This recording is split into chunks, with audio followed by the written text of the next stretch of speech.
From the frozen trenches of the reservoir to the sweltering, triple-canopy jungles of the Mekong Delta, the American soldier's arsenal underwent a transformation like never before. In 1963, a grunt carried a rifle made of heavy walnut and forged steel, a weapon his father would have recognized from the battlefields of Europe.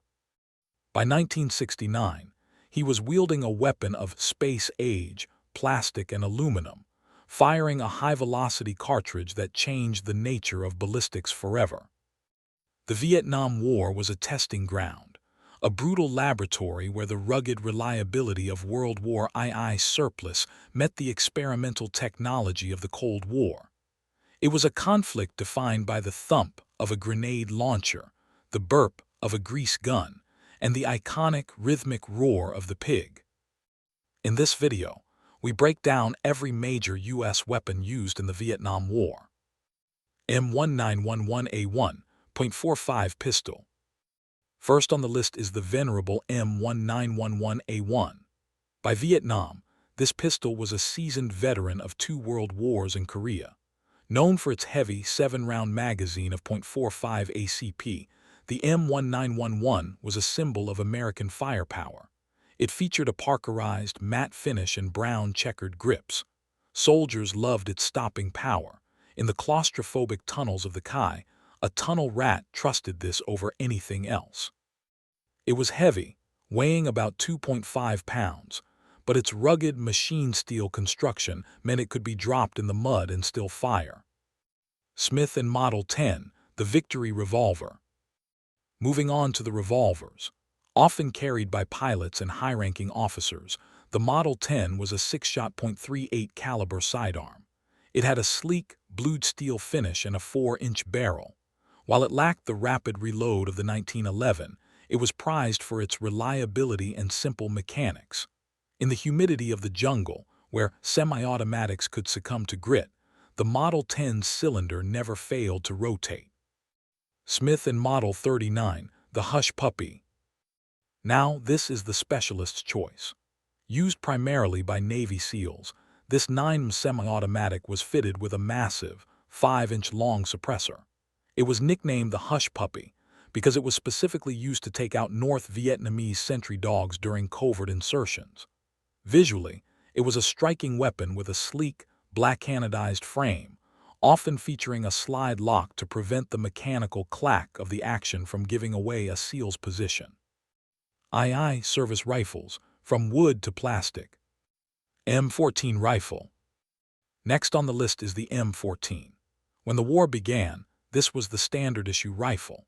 A direct evolution of the M1, the M14 was a 44-inch long beast made of solid walnut and heavy steel. It fired the powerful 7.62 NATO round, capable of punching through thick jungle foliage at distances of over 500 yards. However, the rifle weighed over 10 pounds when fully loaded, and its length made it incredibly unwieldy in dense brush. Most significantly, it was nearly impossible to control on full auto, often referred to as a runaway mule. M16A1, the Toy. This is the rifle that defined the war. In 1964, the M16 was introduced to replace the M14. With its black plastic furniture and lightweight aluminum receiver, many grunts derisively called it the Toy, or the plastic rifle. Early versions suffered from horrific jamming issues because the Army claimed it was self-cleaning and used the wrong type of gunpowder. However, by 1967, the improved M16A1, featuring a chrome-lined chamber and a forward assist, became a favorite. At only 7 pounds, a soldier could carry twice as much ammo, the 5.56 round compared to the M14. It had a futuristic, boxy silhouette and a distinctive carrying handle that housed the rear sights. XM177, the Colt Commando. Moving on to the carbine version of the M16. The XM177 was the short, snub-nose variant issued to MACVSOG and Special Forces. It featured a telescoping buttstock and a 10-inch barrel. Because the barrel was so short, it required a large 4.5-inch moderator muzzle brake to reduce the massive muzzle flash and deafening report. It was the ultimate jungle fighting tool, compact, fast handling, and lethal at close quarters. M1 carbine and M2 carbine. We cannot forget the World War II leftovers. Thousands of M1 and M2 carbines were issued to the South Vietnamese Army, ARVN, and U.S. advisors. The M2 version featured a selector switch for full automatic fire. These weapons were lightweight, under 6 pounds, and fired a .30 caliber round that was effective in the short ranges of the jungle. Visually, they were classic, with a short wooden stock and a small 15 or 30 round banana magazine. Submachine guns, the room clearers. M3A1, the grease gun. Next on the list is a weapon that looked like it belonged in a mechanic's garage. The M3A1 grease gun was made entirely of crude stamped sheet metal. It was slow firing, chugging along at about 450 rounds per minute, which made it surprisingly easy to control in a spray. Tank crews and truck drivers favored it because its wire stock could be collapsed, making it barely 12 inches long. It was ugly, painted a dull olive drab, but it worked in the worst conditions. M1A1, the Tommy gun. Though officially replaced, the Chicago typewriter saw extensive use by advisors and SOG teams early in the war. It was a heavy, 10-pound machined steel masterpiece with iconic wooden furniture. While it was reliable and fired the hard-hitting .45 ACP, it was expensive to produce and far too heavy for a soldier trekking 10 miles through a swamp. Carl M45, the Swedish K. Now this is the ghost of the Vietnam War. Used extensively by the CIA and Navy SEALs, the Swedish K was a 9mm gun with a distinctive parkerized green finish and a folding wire stock. It was prized for its extreme reliability in water and mud.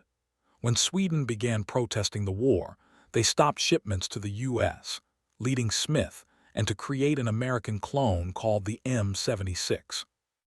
IV machine guns, the heavy hitters. M60, the pig. If one weapon captured the sound of the war, it was the M60. This was the general-purpose machine gun of the U.S. infantry. Weighing in at 23 pounds, it was a burden to carry, hence the nickname, the pig. It fired the 7.62 NATO belt-fed round at a rate of 550 rounds per minute. Visually, it featured a long barrel with a large bipod and a top-loading feed tray. To change the barrel, which would glow red-hot during a firefight, soldiers had to wear a thick asbestos glove. Despite its weight and a tendency for the trigger group to fall off if not secured with wire, the pig provided the essential base of fire for every platoon. M2 Browning, the Modus. The Big 50. The M2 Browning .50 caliber machine gun was mounted on Jeeps, M113 armored personnel carriers, and PBR river boats. This was a 128-pound monster of forged steel that could tear through bunkers and light vehicles from over a mile away.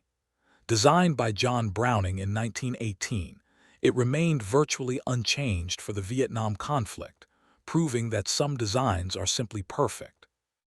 VSHOTGUNS and grenade launchers. M79, the thumper or blooper. Next on the list is the M79. This was a single-shot break-action 40mm grenade launcher. It looked like a giant, sawed-off shotgun with a thick wooden stock and a massive hollow barrel. When fired, it made a distinctive thump sound, and the grenade would arc through the air like a football. It was a pocket artillery piece, allowing a single soldier to bridge the gap between a hand grenade and a mortar. It was incredibly accurate, with a maximum range of about 400 yards. Ithaca 37 and Remington 870. For close-range jungle encounters, the U.S. relied on trench guns. The Ithaca 37 was unique because it ejected shells from the bottom, meaning dirt and rain couldn't get into the action from the side. These were 12-gauge pump-action shotguns, often fitted with heat shields and bayonet lugs. A single blast of a buckshot was devastating in the thick brush where visibility was often less than 20 feet. M18A1 Claymore Mine. Moving on to the most feared defensive weapon in the U.S. arsenal, The claymore was a curved, plastic rectangle with the words "Front Toward Enemy" embossed on the olive-drab casing. Inside were 700 steel balls backed by C4 explosive. When triggered by a clacker, it sent a lethal fan-shaped spray of steel into the enemy. It was the primary tool for protecting night defensive positions. VI, Specialty and Support Weapons. M72, Law, Light Anti-Tank Weapon. This was the answer to the North Vietnamese PT-76 tanks and hardened bunkers. The Law was a disposable 66 rocket launcher. It consisted of two telescoping tubes made of fiberglass and aluminum. A soldier would pull it open, aim through a simple flip-up sight, and fire. Once the rocket was gone, the tube was simply discarded. It weighed only 5.5 pounds, making it a favorite for infantrymen who didn't want the weight of a traditional rifle. M2 Flamethrower. Though rare in the later years, the M2 flamethrower was used to clear bunkers and tunnels early in the war. It consisted of two large fuel tanks and a smaller nitrogen tank worn on the back, connected to a gun nozzle.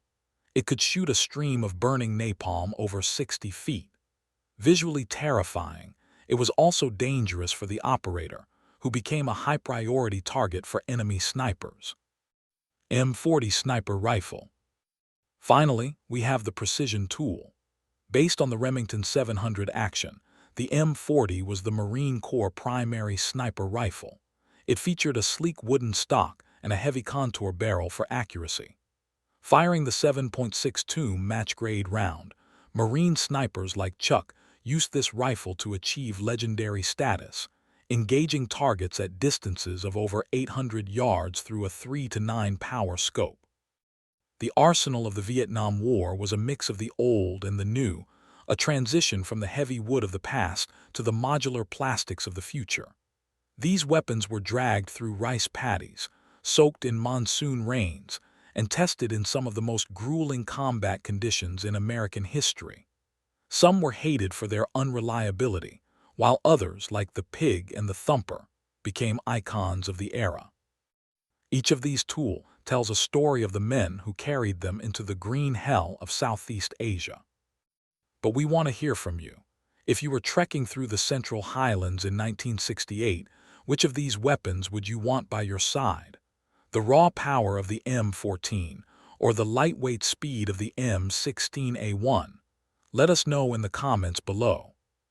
If you enjoyed this deep dive into the USGI Archives, make sure to hit the like button and subscribe for more comprehensive breakdowns of military history. This is USGI Archives. Subscribe for more.